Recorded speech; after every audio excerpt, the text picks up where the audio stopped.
Hello everyone, good evening. তো তোমরা সবাই কেমন আছো? আশা করছি সবাই খুব ভালো আছো। তো তোমাদেরকে সাথে নিয়ে আজকের ব্লগটা শুরু করছি। তো আজকের ব্লগ বলা ভুল হবে, কারণ কি বলো তো, এখন হচ্ছে বিকালবেলা। বিকালের যে কাজবাজ করেছিলাম সেগুলোই তোমাদের সঙ্গে এখন শেয়ার করব। তো এই যে একটা আর কি চুড়িদার আর কি বাইরে ছিল, তো সেটা আর কি আলমারির ভেতরে ঢুকিয়ে নিলাম। এখন আর কি টুকটাক করে যা কাজ আছে সেইগুলো এখন করে নেব। প্রথমে আলমারিটা মুছে নিচ্ছি। আর তোমাদের সঙ্গে চলো আজকে কাজ করতে করতে আমার আগের কিছু কথা তোমাদের সঙ্গে শেয়ার করি। তো যখন আমি বুঝতে শিখলাম, ছোট ছিলাম, তখন না আমার খুব জেদ ছিল যে আমার এটা লাগবে ওটা লাগবে। বাবা মায়ের প্রতি খুবই একটা ইয়ে ছিল যে আমার এটা লাগবে, এটা দাও ওটা দাও। তো সময়ের সঙ্গে সঙ্গে জানো তো সব কিছুই চেঞ্জ হয়। একটা সময় ছিল যখন খুব আবদার করতাম, বাবা আমার এটা লাগবে, মা আমার এটা লাগবে, এটা দাও, আমার টিউশনির মাইনে দিতে হবে, মানে যাবতীয় যা জিনিস সব কিছু বাবা মায়ের প্রতি আর কি আবদার ছিল। কিন্তু এখন সেই জিনিসটা আসে না, জানো তো। যখন আমি ওই বাড়িতে যাই তখন মানে আমার বলতে কেমন লাগে যে এটা দাও ওটা দাও, আমি আর মানে বলতে পারি না। তবে আগের মতো যে জেদ জিনিসটা না, ওটা না এখন হাজব্যান্ডের প্রতিও আসে না। হ্যাঁ, হাজব্যান্ডকে যদি কিছু দরকার পড়ে বলি যে এটা দাও, কিন্তু যে ওই যে জোর দিয়ে যে বলাটা না, ওটা না আর আগের মতো হয় না। একটু অভিমান হয়, যদি দেয় তো ভালো, যদি না দেয় একটু অভিমান হয়, তারপরে আবার ঠিক হয়ে যায়। কিন্তু ওই যে সময়ের সঙ্গে সঙ্গে সব কিছুই পরিবর্তন হয়। এখন আমিও একজন মা হয়েছি। তো দেখতে দেখতে কোথা দিয়ে সময়গুলো কেটে যাচ্ছে, তো কি বলবো। তো দেখতে দেখতে আমার ছেলের হচ্ছে এই যে 3 বছরে পা দেবে। তো আর 2 মাস বাকি আছে 3 বছরে পা দিতে। তো এই আর কি দেখতে দেখতে সময়গুলো কেটে যাচ্ছে। আর আমার যখন বিয়ে হয়েছিল তখন আমি 10-এ পড়ি। তো মাধ্যমিক পরীক্ষাটা আমি দিতে পারিনি। যখন আমি 10-এ পড়ি, মাধ্যমিক পরীক্ষার ওই 3-4 মাস আগে, এরকম আগে আর কি বিয়ে হয়েছে আমার। আর আমার কোনো লাভ ম্যারেজ হয়নি, এমনি অ্যারেঞ্জ ম্যারেজই হয়েছে। একটা প্রবলেম ছিল সে কারণের জন্য এমনি অ্যারেঞ্জ ম্যারেজই হয়েছে, দেখাশোনা করেই হয়েছে বিয়েটা। আর বিয়ে যখন হয়েছিল তখন আমার বয়স ছিল 14 বছর। তো 14 বছর, তারপরে হচ্ছে আমার বিয়ের 3 মাস পরে আমার বর যায় হচ্ছে দুবাই 2 বছরের জন্য। তো ভাবতে পারছো 2 বছর কতটা সময়। তবে সেই সময়টা আমার কাছে খুবই খারাপ ছিল, মানে আমার লাইফে ওরকম খারাপ সময় আগে কখনো আসেনি। তো 2 বছর তো কোনো রকম করে কাটলো। এই বাড়িতে, শ্বশুর বাড়িতে থাকতাম, বাবার বাড়িতে থাকতাম, তো দু জায়গায় থেকে থেকে ঠিক আর কি কেটে গেল সময়গুলো। তারপর বাড়িতে আসলো, সেরকম করে না আমরা সেরকম করে কোথাও মানে ঘুরতে যেতে পারিনি, বা কোথাও যে আলাদা করে টাইম কাটানো, কোথাও ঘুরতে গিয়ে কিছুদিন থাকা, সেরকমটা আমাদের হয়নি।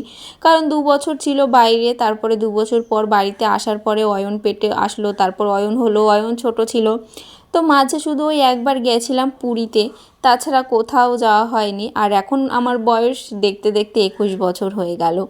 তো 14 বছরে বিয়ে হয়েছিল আর এখন হচ্ছে 21 বছর। তো মাঝে 6টা বছর আর কি কাটিয়ে ফেললাম। আর আমার বিয়ে যখন হয়েছিল সেখান থেকে হিসাব করতে গেলে 6 বছরই হয়। কারণ আমার বিয়ের প্রায় 10-12 দিন পরে আর কি আমার আর কি বার্থডে ছিল। 14 থেকে 15 আর কি পড়ার আর কি বার্থডে ছিল। তো সে কারণের জন্যই আর কি আমি 15 বছরই ধরি, তো সেখান থেকে ধরতে গেলে 6 বছরই হয়। তো এই আর কি তারপর দেখতে দেখতে অয়নও এই যে অনেকটাই বড় হয়ে গেছে। তবে যখন তোমাদের দাদাভাই বাড়িতে ছিল না, বাইরে ছিল 2 বছরের জন্য, তখন আমি এটা ফিল করতে পেরেছি যে শ্বশুরবাড়িতে সত্যি স্বামী যদি না থাকে না, তাহলে কেউ কখনোই আপন হতে পারে না।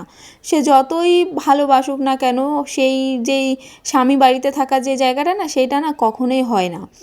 তো যাই হোক, যখন আমি এ বাড়িতে থাকতাম তো ভালো, যখন ও বাড়িতে যেতাম তখন কিছুদিন ভালো লাগতো, আবার এখানে আসতাম। তো এই করে করে 2 বছর কেটে গেছিলো।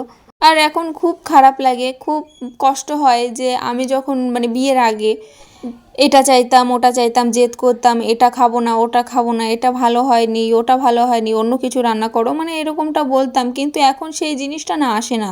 এখন কিছু কিছু জিনিস ধরো ভালো লাগে না খেতে, কিন্তু তাও খেতে হয়। কারণ এটাও ভাবি যে আবার রান্না করব, আমারই তো আবার কষ্ট হবে, আমারই তো কাজ বাড়বে, তো এটা দিয়েই খেয়ে নিই, তো এরকমটা ভাবি। কিন্তু একটা সময় ছিল যখন ভালো লাগতাম না, খেতাম না, মাকে বলতাম যে এটা খাবো না ওটা খাবো না। তো সত্যি খুব খারাপ লাগে সেই সেই কথাগুলো ভেবে, যে সময় কখনো থেমে থাকে না, সময় ঠিক কেটে যাবে। কষ্টে হোক, সুখে হোক, দুঃখে হোক, সময় ঠিক কেটে যাবে। সময় কখনোই মানে থেমে থাকবে না। তো এটাই হয়েছে ব্যাপার। আর আমার মতো হাজব্যান্ড ওয়াইফ যারা আছো, তো তাদের মানে কি বলো তো, নিজস্ব যে একটা ইনকাম, এটা না খুবই দরকারি আমার যেটা মনে হয়। কারণ এই যে বিয়ের আগে বাবা মার প্রতি মানে আবদার সব কিছু বাবা মাই আর কি দেখে, তার তারপর বিয়ের পর স্বামী সব আর কি কোনটা লাগবে না লাগবে কি দরকার, তো সেসব স্বামীই দেখে।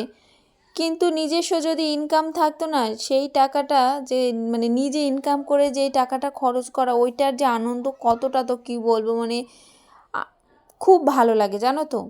নিজস্ব ইনকাম করে টাকা খরচ করা খুব মানে ভালো লাগে। তো কী আর করব, এটাই বলবো যে খুব দরকার জানো তো, আমাদের মতো হাউস ওয়াইফ যারা আছো, ইনকাম জিনিসটা খুবই দরকার। আর জীবনে চলতে গেলে অনেকেই বলে ভালোবাসা ভালো মানুষ থাকলেই হবে, আর কিছু দরকার নেই। কিন্তু এটা পুরোটাই ভুল কথা জানো তো। যতই তোমার ভালোবাসা থাকুক, যদি পকেটে টাকা না থাকে না, তাহলে কেউ তোমাকে ভালোবাসবে না, কেউ চিনবে না। তো এটাই বলবো যে শুধু ভালোবাসা থাকলেই হয় না, মানিটাও থাকতে হয়। তো এই আর কি। তো চলো, অনেক কথা বলে ফেলেছি, অনেক কিছু আর কি বলে ফেলেছি তোমাদেরকে। তো দেখো, কাজ করতে করতে অনেক কিছু শেয়ার করলাম। তো আমার সব কাজই মোটামুটি কমপ্লিট হয়ে গেছে। এখন এই যে রান্নাঘরটা পরিষ্কার করে নিচ্ছি, এখন হচ্ছে রাত্রিবেলা। তো ঘরটা পরিষ্কার করে এখন এই যে রান্নাঘরটাও পরিষ্কার করে নিচ্ছি, নিচেও মুছে নেবো, মেঝেতেও মুছে নেব, মুছে তারপর আর কি একটু ফ্রেশ হয়ে নেব। শুধু এই রান্নাঘরটা মোছাই বাকি আছে, তাহলে আর কি হয়। তারপর এমনি রাত্রেবেলা শুধু ভাত করব, তরকারি আছে, মাছের তরকারি আছে, তারপরে শাপলা ঘন্ট করেছিলাম দুপুরে, সেটা আছে। তো শুধু ভাতটা করব, তাহলেই হয়ে যাবে। তো এই যে সব কিছু আর কি জায়গা মতন রেখে দিয়েছি।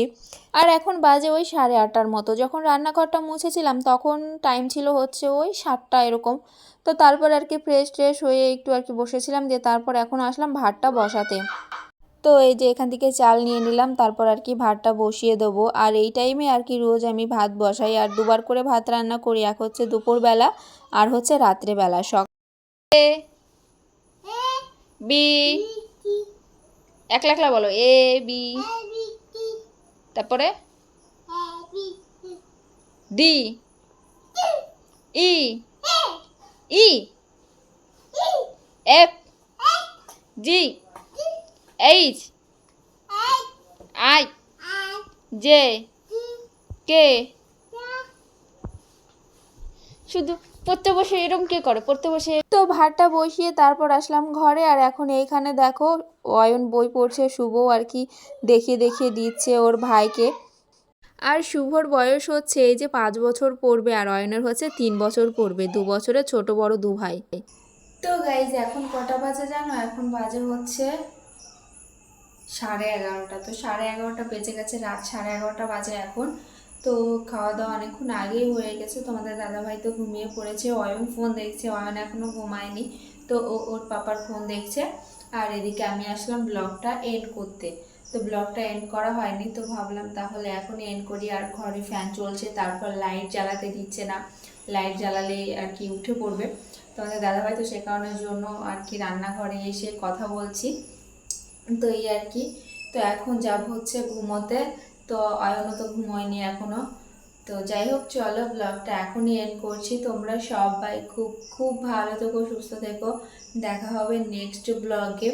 তো চলো, টাটা।